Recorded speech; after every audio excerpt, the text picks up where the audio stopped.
बिस्मिल्लाहिर्रहमानिर्रहीम, अस्सलाम वालेकुम। फैज़ की अदालत में मैं नाज़िया मलिक आपके साथ। आपको एज़ मजबूत शहरी बनाने के लिए हम कुछ आपको ऐसी आगाही देते हैं कानून के हवाले से कि आप अपने आप को मजबूत भी बना सकें और आप कानून के हवाले से बहुत कुछ जान भी सकें।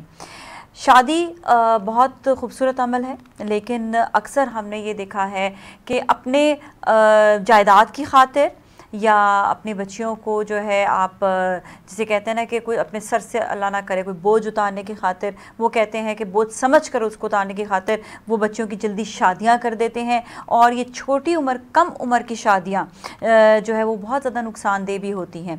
तो इसकी रोकथाम के लिए भी कानून है, बहुत ज़रूरी सब्जेक्ट है, ये आप जानें। इसके हवाले से आज हमारे साथ जो बात करेंगे वो बात करेंगे एडवोकेट राना आसिफ साहब। सबसे पहले तो हम उनसे मुलाकात करते हैं। अस्सलाम वालेकुम। वालेकुम अस्सलाम। बहुत अहम टॉपिक है, thank you so much for being here, ताकि आप लोगों को बहुत ज़्यादा अच्छी आगाही भी देंगे। मेरा पहला सवाल इस हवाले से जो बहुत इम्पॉर्टेंट है कि चाहे वो लड़की हो या लड़का, कौन सी एज ऐसी है जिसमें मना किया गया है कि ये जो है यहाँ तक कि ये एज ऐसी है कि इससे पहले अगर शादी कर दी जाएगी तो वो कम उम्र की शादी जिसकी रोकथाम ज़रूरी है? जी बिल्कुल। जो पाकिस्तान हुकूमत ने आलमी मुआहिदा बराए हुकूक अतफाल जो है UN convention for the right of child वो दस्तखत किया 1989 में और 90 में रेटिफाई किया, उसके मुताबिक और इस कानून की रूह से जो है Sindh child marriage restraint act है, इसी तरह पंजाब का है। तो 18 साल से कम उम्र अगर किसी बच्ची या बच्चे की शादी की जाती है तो वो शादी जो है वो इस कानून की जद में आएगी और वो एक जुर्म करार दिया गया है। 18 साल से कम उम्र की, ठीक है, ऑलराइट। और लड़कों में भी दोनों में अच्छा, दोनों में 18 साल से कम उम्र की शादी जो है कम उम्र की शादी गिरदानी जाएगी। अच्छा, हम तो ये सिर्फ गांव की बात कर रहे हैं, हम तो शहरों में भी देख रहे होते हैं कि 18 साल से कम उम्र की शादी हो रही होती है, जिसमें लड़कियां अगर जिस तरह 16-17 साल की हैं तो वो खुश भी होते हैं। और क्या उनको शऊर नहीं होता इतनी उम्र की लड़की को? देखिए, ये जब आप प्रॉपर्टी खरीदते हैं तो आपने मेच्योरिटी की एज 18 साल रखी हुई है जी कि शनाख्ती कार्ड होगा तो प्रॉपर्टी बच्चों के नाम कराई जाएगी। जब प्रॉपर्टी इतनी अहम चीज़ है तो ये तो इंसानी ज़िंदगी के मुस्तकबिल का सवाल है, ठीक है। और आप अपने मुस्तकबिल के सवाल में आने वाले दिनों के लिए आपको सिक्योरिटी बहुत ज़रूरी है ना। अगर आप देखें 17 साल या 16 साल या 12 साल की उम्र में शादी होती है तो उस शादी से फिर मेडिकल पेचीदगियाँ बड़ी पैदा होती हैं, जिसमें इन्फेंट मोर्टेलिटी रेट है हमारा, यानी हर 1000 में से 70 के करीब बच्चे अपनी पहली सालगिरह भी नहीं मना पाते। ठीक, अच्छा, तो बहुत इंपॉर्टेंट इसी तरह माओ की अमवात जो है रचकी के दौरान जो है जी। वो कम उम्र की शादियों की वजह से उनकी रचकी के दौरान अमवात वाक़या हो जाती हैं। मैलन्यूट्रिशन भी जो है इसी वजह से, तो इसे मैटरनल मोर्टेलिटी हम कहते हैं। तो ये भी बड़ा एक इम्पॉर्टेंट इशूज़ है। और फिर इसके साथ साथ उनमें बहुत सारी जो नशो नुमा में खून की कमी का सामना करना, अनीमिया का मसला पैदा होना, बहुत सारे ऐसे कॉम्प्लेक्सिटीज़ हैं कि जो पैदा हो जाती हैं। और इस तरह की शादियों के बाद जो है वो आपने देखा है कि मैरिटल एडजस्टमेंट के क्योंकि इतनी समझ ज़िंदगी गुजारने की लाइफ स्किल्स आपको नहीं होती, तो आप अपने मेच्योरिटी ना होने की वजह से इमेच्योर फैसले करते हैं। ठीक है, तो इसका मतलब कि अगर लड़की 16 साल की है, 17 साल की, उसको इतना शऊर है भी, तब भी जो है अलाउ जो किया गया है वो 18 साल की उम्र में ही अलाउ किया गया है। अच्छा, दूसरा एक और चीज़ ये भी आती है इसमें कि बाज़ दफ़ा शादियाँ जो हैं वो फैमिली टू फैमिली होती हैं और उसमें जो है वो इतना ज़्यादा ये भी नहीं सोचते हैं कि इसमें कानून या कोई डॉक्यूमेंट भी इन्वॉल्व होगा। तो मुझे ये बताइएगा कि फिर अगर ये शादी हो जाती है जिसमें कोई डॉक्यूमेंटेशन नहीं है सिवाय निकाहनामा के, उसको रजिस्टर नहीं कराया जाता है निकाहनामा को, तो ये पता कैसे चलेगा कि ये शादी हुई है? ये इस कानून में बड़ी उन्होंने वाज़ेह बड़ा कैनवस रखा है। कोई पड़ोसी, कोई आम शख्स, कोई भी इसकी जो कंप्लेंट दर्ज करा सकता है। अच्छा, उसके लिए खाली खानदान वालों का, फैमिली वालों को होना नहीं है। और इसमें ये इतना कॉम्प्रिहेंसिव लॉ है कि जिसने कुर्सियां लगाई वो भी जेल में जाएगा, जिसने निकाह पढ़ाया वो भी जेल में जाएगा, जो इसके अबेटमेंट की, जिन्होंने इसकी मावनत की, इस सारे अमल की, जो लोग आए गेस्ट वो सब लोग जेल जाएंगे। अच्छा। और 2 साल की सजा है, इसके अंदर 50,000 तक का जुर्माना भी है। तो ये सबको अदा करना होगा। और ये नाकाबिले जो सुलह है, कंपाउंडेबल भी नहीं है। इसमें ना सुलह हो सकती है, ना इसमें कोई माफ़ी भी नहीं है। इसमें जब ये कानून हरकत में आएगा और इसके मदरजात अगर साबित हो जाते हैं कि अब उसमें क्या क्या चीज़ें शवाहिद होंगी, जो पैदाइशी सर्टिफिकेट है, बर्थ सर्टिफिकेट बच्ची की उम्र बताएगा, इसी तरह चलो बर्थ सर्टिफिकेट नहीं है तो ऑसिफिकेशन से जो मेडिकल लीगल ऑफिसर है वो बताएगा इसकी उम्र क्या है। अच्छा, अभी तक रजिस्ट्रेशन जो है उस पे इतना ज़्यादा, निकाह की रजिस्ट्रेशन होती है उस पे इतना ज़्यादा जो है कंसंट्रेशन नहीं दिया गया या इतना ज़्यादा ध्यान नहीं दिया जाता है, चाहे वो देही इलाके चाहे शहरी इलाके हो। हमने अभी भी देखा है कि वो कहते हैं बस इट्स ओके, ये निकाह नामा ही बहुत है, रजिस्ट्रेशन कराने की ज़रूरत नहीं, जिसकी वजह से मैंने बताया कि ये आपको पता भी नहीं चलता कि लड़की या लड़के की कितनी उम्र में शादी हुई है। तो इसको अभी तक जो है वो 100% लागू नहीं किया गया कि रजिस्ट्रेशन कराना ज़रूरी है। जी, निकाह नामे के रजिस्ट्रेशन एक ज़रूरी अमल है, और जब लोग कानून के तहत, मैं कानून के तहत जी, अगर कोई नहीं रजिस्टर कराता तो फिर आपने देखा उसको मजीद उससे कॉम्प्लेक्सिटी का सामना करना पड़ता है उसको, कि आप अगर निकाहनामा आपका नादरा से रजिस्टर नहीं है तो आपके पास नादरा का मैरिज सर्टिफिकेट भी नहीं होगा। ठीक है। इसी तरह आपका जो मैरिटल स्टेटस है, आपका इज़्दिवाजी हैसियत है, वो भी शिनाख्ती कार्ड में फिर आपकी अनमैरिड ही आएगी। तो जब तक आप वो रजिस्ट्रेशन निकाहनामा का जमा नहीं कराएंगे वहाँ पे, तो उस वक्त तक आपकी जो इज़्दिवाजी हैसियत है वो भी आप अपने शिनाख्ती कार्ड। अच्छा, इसमें कोर्ट मैरिज तो हो ही नहीं सकती है? नहीं, कोर्ट मैरिज भी है। कोर्ट मैरिज असल में कोर्ट में नहीं होती है, वो फ्री विल की मैरिज होती है। ओके, ठीक है। जो फ्री विल में एक अपनी राय का, अपनी आज़ादी राय का और अपनी खुद मुख्तारी का इजहार करते हैं, और वो शादी, अगर वो छोटी उम्र के हैं तो फ्री विल मैरिज नहीं हो सकती, लॉ के तहत तो नहीं हो सकती। लेकिन बाज़ दफ़ा हमारे यहाँ अब तक लॉ से लोगों को आगाही नहीं है, और ये जो है बाज़ दफ़ा बगैर शिनाख्ती कार्ड के भी आपने देखा है बच्चियों की शादियाँ जो है वहाँ कोर्ट में हो रही होती है। मैं खुद भी देख रहा होता हूँ।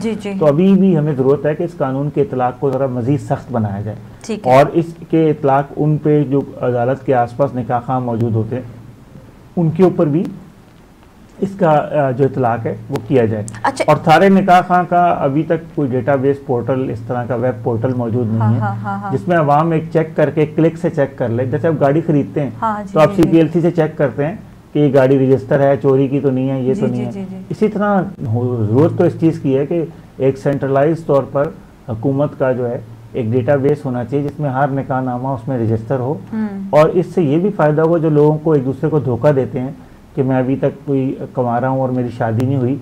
अगर वो निकाहनामे का पोर्टल होगा तो उसमें हाथ मार के वो चेक कर सकते हैं कि इस शख्स ने, बार दफ़ा होता है एक ही शख्स 2-2, 3-3 लड़कियों से शादियां करके उनको हांगकांग में, बाहर के ममालिक में बेच रहा होता है, ह्यूमन ट्रैफिकिंग कर रहा होता है। तो वो ह्यूमन ट्रैफिकिंग का अंसर भी इसलिए होता है कि जो जिससे शादी हो रही होती है उस लड़की को इल्म ही नहीं होता कि इसकी पहले से कितनी शादी हो चुकी है। और तो ये डेटाबेस बहुत ज़रूरी है कि जो निकाह नामे की सूरत में, और निकाहनामा और आगे क्या सलूक होने वाला है उस लड़की को भी ये मालूम नहीं। और निकाहनामा भी हमारा जो 1962 में अयूब खान जो आइली कवानीन लेके आए, तो वो बहुत ही दकियानूसी सा निकाहनामा है। उसको भी आसान, सादा और आम फहम चेंज करना चाहिए, और ताकि जो वेब पोर्टल पे मौजूद हो, और एक स्टैंडर्डाइज निकाह नामा जो मौजूद है हमारे पास, और निकाह खां जितने भी हैं उनकी रजिस्ट्रेशन और उनकी रजिस्ट्रेशन की जो मेयार है उसको भी मजीद सख्त करने की जरूरत नहीं कि हर बंदा रजिस्टर उठा के निकाह खां बन गया।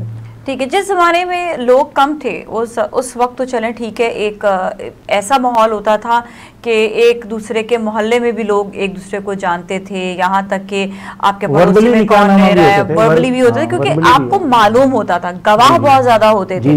लेकिन अब सिचुएशन, क्योंकि देखें हमें अपने वक्त के साथ चलना है, इस वक्त जो है हमें बहुत सारे कानून को चेंज करने की जरूरत है। बिल्कुल, उसकी भी एग्जैक्टली रजिस्ट्रेशन हो रही है। तो एक ऐसा अमल जिंदगी भर का फैसला है जिसमें सिर्फ मियाँ बीवी ही नहीं बल्कि पूरी फैमिलीज शामिल होती हैं, तो इसमें बहुत ज़्यादा इस वक्त सख्ती की ज़रूरत है।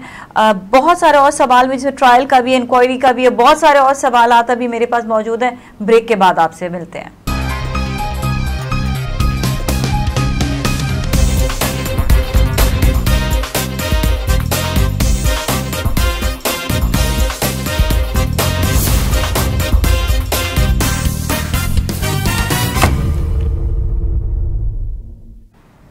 जी नाज़रीन, एक बार फिर हम आपके साथ मौजूद हैं और आज का हमारा टॉपिक है कम उम्र की शादियों की रोकथाम का कानून। बहुत इम्पॉर्टेंट बातें हमें ब्रेक से पहले भी बताएं। अगर आपसे मिस हो गया तो आप हमें दोबारा यूट्यूब पर देख भी सकते हैं और इस बारे से आप जान भी सकते हैं। एडवोकेट राना साहब हमारे साथ मौजूद है। अब जो मैं सवालात करने वाली हूँ वो हैं कि एक तो ये हो गया कि कम उम्र की शादी के हवाले से शादी तो चले हो रही है और किसी ने शिकायत भी लगा दी, लेकिन अब 100% ये जानने के लिए कि उन्होंने शिकायत सही है या नहीं है तो उस पर क्या होगा? क्या उसी वक्त ही इंक्वायरी होगी? ये पुलिस आके इंक्वायरी करेगी, देखेगी? किस तरह से इस चीज़ का मालूम कर सकते हैं, पता लगा सकते हैं? जी, पुलिस का काम है कि मुतलका थाने का कि वह इंक्वायरी करे और बर्थ सर्टिफिकेट से उम्र का तयन करे। अगर पैदाशी शनाख्ती कार्ड अगर मौजूद हो तो, अगर शनाख्ती कार्ड है तो वो तो फिर 18 साल से अबव होगी ना। ठीक है, ठीक है। अगर शनाख्ती कार्ड नहीं है तो शनाख्ती कार्ड नहीं है तो फिर वो शनाख्ती कार्ड अगर नहीं दिखा रहे तो फिर बर्थ सर्टिफिकेट दिखा, फिर बर्थ सर्टिफिकेट। अगर शनाख्ती कार्ड दिखा रहे हैं तो फिर तो चलो इंक्वायरी वहीं क्लोज हो जाएगी। दोनों की उम्र 18 साल से ऊपर है। ओके, ठीक है। अगर शनाख्ती कार्ड नहीं, ये देन एंड देयर इंक्वायरी होती है या फिर ट्रायल भी होता है फिर बाद में? देन एंड देयर इंक्वायरी है। अगर पुलिस अफसर समझता है कि इसमें कोई ना कोई सुकम या इबहम बाकी है तो वो इसको फिर मजिस्ट्रियल ट्रायल है, ये एक मजिस्ट्रेट का ट्रायल है और मजिस्ट्रेट की अदालत में इनको पेश करेगा और मजिस्ट्रियल ट्रायल है। फिर मजिस्ट्रेट जो है वो ऑर्डर देगा कि जाके ऑसिफिकेशन से इसकी उम्र का तयन किया जाए, जो मेडिकल लीगल ऑफिसर है। अगर बर्थ सर्टिफिकेट नहीं है और अगर है भी तो दोनों फरीकैन को तनाज़ा है उसके ऊपर। ठीक है। अच्छा, ये बहुत इंपॉर्टेंट सवाल है कि चाइल्ड मैरिजेस या कम उम्र की शादियां होती क्यों हैं? वजूहात क्या है हमारे माशरे में? इसकी सबसे बड़ी देखें इसकी वजूहात है कि हमारे यहाँ जो गुर्बत है, पावर्टी है। फिर पावर्टी के साथ साथ हम लोग, हमारा एक पैट्रियार्की का माशरा है, उसमें हम बच्ची को अपने ऊपर बोझ समझते हैं तो हम इसको जल्द बोझ को उतारने के लिए, और फिर एक लोगों के ज़हन में होता है कि अब ये प्यूबर्टी होगी, ये बालिग हो गई है तो ये गैर महफूज है, इसकी हिफाजत हमें करनी पड़ रही है, इसके साथ कोई अब्यूज़ ना हो जाए, कोई मसला ना हो जाए। तो उस पहलू से भी लोग नबर्द आज़मा होने के लिए अपनी बच्चियों की शादियां जल्दी करते हैं। बाद दफ़ा जायदाद का लालच होता है, उनका हिस्सा खाना होता है, बाद दफ़ा बनी का मसला होता है, बाद दफ़ा संवारा का मसला होता है, बाद दफ़ा एक्सचेंज में शादियां की जाती हैं कि वटे सट्टा जैसे कहते हैं। फैमिली में बाज़ दफ़ा ऐसा होता है कि अपनी इस फैमिली का एक नाम होता है, उससे बाहर अपने ग्रुप से ग्रोह से बाहर नहीं शादी करते, अपने ग्रोह से बाहर उन्होंने शादी नहीं करनी। तो बाद दफ़ा ये भी चीज़ें होती हैं। फिर बाद दफ़ा हमारे यहाँ बदकिस्मती से बच्चियों की पढ़ाई की जो गर्ल चाइल्ड एजुकेशन है उस पर इतनी तवज्जो नहीं दी जाती, तो उनकी तालीम को आगे बढ़ने से पहले ही वो उनकी शादी कर देते हैं और फिर आपने देखा है कि वो बहुत छोटी उम्र में ही माँ बन जाती हैं और उनकी तालीम का सिलसिला भी रुक जाता है। तो इसी तरह ओवर पॉपुलेशन जो है, आबादी का फैलाव जो है ये है, गुर्बत है, बेरोज़गारी है, इसी तरह जो हमारे यहाँ जेंडर डिस्क्रिमिनेशन है, ये तमाम सारी वजूहात जो है मिल के एक चाइल्ड मैरिज को जन्म देती हैं। और उसके बाद जो नतीजा वो होता है, भुगतती है वो बच्ची भुगतती है कि जिसकी खेलने की उम्र है, जिसकी पढ़ने की उम्र है, उस उम्र में आपने उन्हें एक इज़्दिवाजी हैसियत दे दिया तो उसका पूरी लाइफ का कैरियर जो है वो डिस्ट्रॉय हो जाता है। ठीक है। तो ये और इससे कॉन्सिक्वेंसेस जो हैं ज़हनी भी निकलते हैं, इसमें ज़हनी बीमारियां भी हैं, इसमें उनकी हार्मोनल डिसऑर्डर हो जाता है, उनको हार्मोनल डिसऑर्डर की वजह से वो ज़िंदगी के दीगर अमूर भी सरंजाम अपनी उम्र से जल्दी वो एज की भी हो जाती हैं, अपने उम्र से, और बीमारियां भी जल्दी उनको लग जाती हैं। अच्छा, ये लड़कों की शादियां क्यों जल्दी कर देते हैं? ये भी देखें वही एक सोच है कि ताकत और पावर की जो है सोच है कि जो मेल घर का मेंबर होता है वो बहुत ज़्यादा फैमिली उसे आपने देखा है जैसे ही प्यूबर्टी क्रॉस करता है वो उसकी शादी के गीत गाना शुरू हो जाते हैं। उसके लिए एक अपना एक अजीब हमारे माशरे में कल्चरल डेफिनेशन सी अलग अलग है। तो उस वजह से फिर और मेल जो है एक पावर भी दिखाता है कि मैंने अपनी से छोटी उम्र की बच्ची से शादी की है। ज़्यादातर जो चाइल्ड मैरिज में ये होता है कि मर्द बड़ी उम्र का होता है और बच्ची छोटी उम्र की होती है, ज़्यादातर मैं आपको बता रहा हूँ। अच्छा, ऐसे तो उसमें हाँ जी ज़्यादातर उसमें फिर अपनी वो पावर और अपना पैसे को दिखाने के लिए, और एक कल्चरल में ये है कि जी छोटी उम्र की लड़की से जो शादी कर रहा है बहुत बड़ा जिम्मेदार है, वो बहुत बड़ा ताकतवर इंसान है। ठीक है। अच्छा, ये बताइएगा कि यूजुअली हम ये देख रहे होते हैं कि पेरेंट्स जो है वो बहुत ज़्यादा शामिल होते हैं बच्चियों की या बच्चों की छोटी उम्र की शादी में, तो उनके लिए क्या कोई अलग सज़ा होती है या वही सज़ा है जो उस वक्त उस शादी पे मौजूद हों या ये शादी कराने के लिए मौजूद होते हैं? पेरेंट्स के लिए भी वही सजा है जी, 2 साल की उनको सजा है और उनका 50,000 जुर्माना। क्या बच भी सकते हैं इससे किसी तरह से?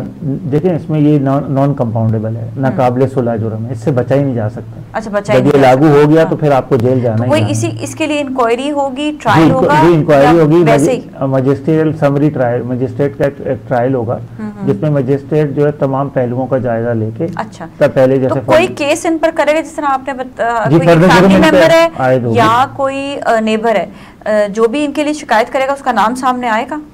उसको नाम ना भी सामने लाना चाहे तो वो पुलिस SHO को बगैर नाम जाहिर किए भी इतला दे सकता है शादी। ये सिर्फ इतला भी दे सकता है? इतला भी दे ठीक सकता है है, जी। ओके। अगर इतला जिस तरह पुलिस वाले समझते हैं कि अक्सर कि इतला गलत ना हो कहीं, तो फिर भी वो इंक्वायरी जरूर कर सकते हैं अगर उनको फेक इतला दी गई है। और वो बार दफा ऐसा हुआ भी उमर कोर्ट में काफी केसेस में कि लोगों ने अपनी जाति दुश्मनी निकालने के लिए भी चाइल्ड मैरिज की इतला दी, लेकिन जब उनके शनाख्ती कार्ड चेक किए गए तो फिर वो चाइल्ड मैरिज नहीं। अच्छा, ये गांव और देहात में कैसे इस कानून को लागू कराया? ये बड़ा क्वेश्चन है और इसके लिए पुलिस फोर्स हमारे पास जो मौजूद है उसकी जो रसाई है, आपने देखा हर थर पारकर हो या रेगिस्तान हो, वहाँ पे आपको दूर दराज कोई ना कोई पुलिस स्टेशन जरूर मिलता है। तो पुलिस के थ्रू इसका निफाज है और मजिस्ट्रेट के जरिए इसका निफाज है। तो ये निफाज जो है वो जाहिर बात है इंतजामिया और अदलिया ने मिल के इस कानून के ऊपर निफाज कराना है। तो और ये ही इसकी सबसे बढ़िया, इसके साथ साथ आगाही जो आपने रीजनल लैंग्वेज में, उनकी लोकल लैंग्वेजेस में, उनके रेडियोस के थ्रू, ये तमाम चीज़ें हुकूमत भी कर रही है, सिविल सोसाइटी भी कर रही है कि रेडियो पे, टेलीविज़न पे और हर सतह पे, थिएटर के ज़रिए, ब्रॉड बेस कम्युनिटी थिएटर के ज़रिए हर जगह पे इन लोगों को आगाही दी जा रही है। लेकिन कुछ सकाफती और कुछ मजहबी रसूमात हैं जो इस शादी को और फ़रोग़ दे रही हैं। अच्छा, एक और सवाल माइनॉरिटीज़ के हवाले से, वहाँ पर भी छोटी उम्र में शादियाँ हो जाती हैं, तो उसके हवाले से आप क्या कहेंगे? हाँ, ये कानून जो है ये बिना किसी मज़हब की और ज़ुबान की तफरीक के सबके ऊपर नाफिजुल अमल है। पाकिस्तान का कानून जी, सबके ऊपर नाफिजुल अमल है। और जिस तरह सूबा सिंध में आपने देखा Sindh child marriage restraint act है, तो सूबा सिंध के अंदर माइनॉरिटी की बड़ी तादाद मीरपुर ख़ास में उमरकोट में रहती है। और ये पहला केस जो इसका रिंकल कुमारी केस आया था, वो केस भी जो था वो एक माइनॉरिटी गर्ल का था। तो ये सारी चीज़ें उनके ऊपर भी इतलाक, उस क्रिश्चियन बच्ची हो या हिंदू बच्ची हो या पारसी हो, उनके ऊपर भी इसका इतलाक जो है उसी तरह होगा जिस तरह के तमाम हमारे मुसलमान शहरियों के ऊपर होगा। तो ये वहाँ पे आमतौर पे आपने देखा फोर्स कन्वर्जन का इशू आया था कि इनको ज़बरदस्ती मुसलमान बना के और इनकी शादियाँ की जाती हैं। अच्छा, ये हमने भी बात कर रहे थे कि वो भी मैं समझता हूँ चाइल्ड मैरिज अगर होगी तो उसके खिलाफ एक्शन होगा। ये हमने बात की अभी सिंध एक्ट के हवाले से। हाँ जी। तो ये बताइएगा कि बाकी सूबों में, क्योंकि पंजाब में चेंज है, तो ये सेम एक्ट ही है या? पंजाब में भी है, पंजाब में भी है। पंजाब चाइल्ड मैरिज जो रिस्ट्रेन एक्ट है वहाँ पर भी है। और पहले वहाँ पे उम्र 16 साल थी, अब उसको बढ़ाया गया है। पहले वहाँ पे 16 साल थी। ज्यादातर लोग क्या करते थे, कराची से कोई लड़की लेके जाके हरैमियार खां क्रॉस करके वहाँ शादी कर लेते थे। अच्छा, और 16 साल की उम्र का इतलाक होता था, इसलिए क्योंकि ये जो कानून था जो 1929 का कानून था उसमें उम्र कम थी। तो 1929 के कानून को Sindh child marriage restraint act में, सिंध पहला सूबा है जिसने उम्र की हद को जो है वो आलमी मुआहिदा बराए हुकूक अतफाल के मुताबिक किया। और फिर सिंध हुकूमत ने इसके रूल्स भी बनाए और उसके अंदर जो सुकम रह गया था, जिसमें अब इसमें एक थोड़ा सा प्रॉब्लम है कि शादी का इंस्टीट्यूशन जो निकाह का है वो वैलिड रहता है, यानी वो निकाह नहीं खत्म होगा। निकाह अगर वो लड़की जैसे वो यहाँ रुखसती जो है वो 18 साल की उम्र के बाद होगी, निकाह वैलिड रहेगा अगर लड़की और लड़के वाले रखना चाहें। लेकिन आप खुद सोचेंगे ऐसे हालात में जब आप सब जेल में होंगे तो कौन सा निकाह वैलिड रखना चाहेगा? एक बहुत ज़्यादा इम्पोर्टेंट सवाल है कि लड़की जो है वो 16 साल की है, उस वक्त उसको इतना अंदाज़ा नहीं है, लड़का 16 साल का है, अंदाज़ा नहीं है, उन्होंने घर वालों के प्रेशर में आके शादी कर ली। अब वो 18 साल के हो गए हैं, तो क्या वो अपनी मर्जी से फिर आगे जो है इस रिश्ते को रख सकते हैं? अगर दोनों चाहें तो रख सकते हैं। अपनी मर्जी होगी जी, वो फिर क्योंकि 18 साल में मैच्योरिटी होगी ना उनकी, मैच्योरिटी मतलब फिर उनको हक है कि अब वो माइनर नहीं रहे, अब वो मैच्योर हो गए, मैच्योर हो गए। ठीक है, अच्छा ये बहुत इंपॉर्टेंट बहुत सारे सवालात थे जो हमने आज जो है इस एक्ट के हवाले से किए कि स्पेशली जो कम उम्र की शादियां होती हैं और उनकी रोकथाम जो है वो किस तरह से की जाए। इसमें बहुत सारे पहलू हैं जो अभी मैं कहूँगी कमी पेशी रह गई है। हम यही चाहेंगे कि इस कानून को और ज़्यादा मज़ीद मजबूत बनाया जाए। एक और सवाल मेरा कि यहाँ पर हमने ये देखा कि जो कम उम्र की शादियाँ हैं वो तो हो रही हैं, ठीक है, और उस पे जो है लोगों को मालूम भी है कि यहाँ पर इस पे पहले से बहुत कमी आई है, लेकिन पहले से कमी आई है अभी जब से इस कानून का 7 साल हो गए इसका इतलाक हुआ, उस वक्त से काफ़ी कमी वाक़या हुई है और लोगों को थोड़ा इसमें आगाही भी आई है, शऊर भी आया है। लेकिन नो डिफरेंस आया शहर और गाँव में? हाँ जी बिल्कुल, क्योंकि शहरों में तो आपने देखा है आमतौर पे अर्ली मैरिज इतनी होती नहीं है शहरों में, ज़्यादा जो है ये रूरल एरियाज में होती हैं, या जो रूरल एरियाज से शहरों की तरफ माइग्रेट करके आते हैं और शहरों में कच्ची आबादियों में रहते हैं, वहाँ पर ये चीज़ ज़्यादा होती है। एक सवाल और, KPK और बलूचिस्तान में क्या इस वक्त कवानीन है इसके हवाले से? जी वहाँ भी ये जो कानून है इसके ऊपर काम हो रहा है और वो भी जो है चारों सूबों की तरह दीगर सूबों की तरह इसके ऊपर काम कर रहे हैं। और 18वीं तरमीम के साथ बाद ये मसला ही ये क्रिएट हुआ कि अब एक कानून नहीं, अब हर सूबे को अपना अपना कानून बनाना है और जो वफाक के ज़ेरे इंतज़ाम जो इलाका है उन्हें अपना कानून बनाना है। ओके ठीक है, आप लोगों का कोई सवाल हो तो हमारे नाज़रीन जो हमें देख रहे हैं वो हमें सवाल भी कर सकते हैं। अगर आपको कोई हमें कमेंट देना है कमेंट भी दे सकते हैं। साथ साथ आपसे हम ये गुजारिश करेंगे अगर आप चाहते हैं कि कोई ऐसा टॉपिक जिस पर हम बात करें, आप हमें फीडबैक दें, आप हमें जो है कमेंट्स में आप हमें बता सकते हैं कि आपको कौन से टॉपिक के हवाले से आपने सुनना है। हम ज़रूर अपने शो में शामिल करेंगे उस टॉपिक को। इसके साथ ही हम एडवोकेट राना आसिफ साहब को थैंक यू कहेंगे। थैंक यू सो मच आपका, एक बार फिर बहुत बहुत शुक्रिया। और इसके साथ ही नाज़रीन आज के लिए इतना ही, अपना बहुत ख्याल रखिएगा। नाज़िया मलिक और टीम को दीजिए इजाज़त। अल्लाह हाफ़िज़।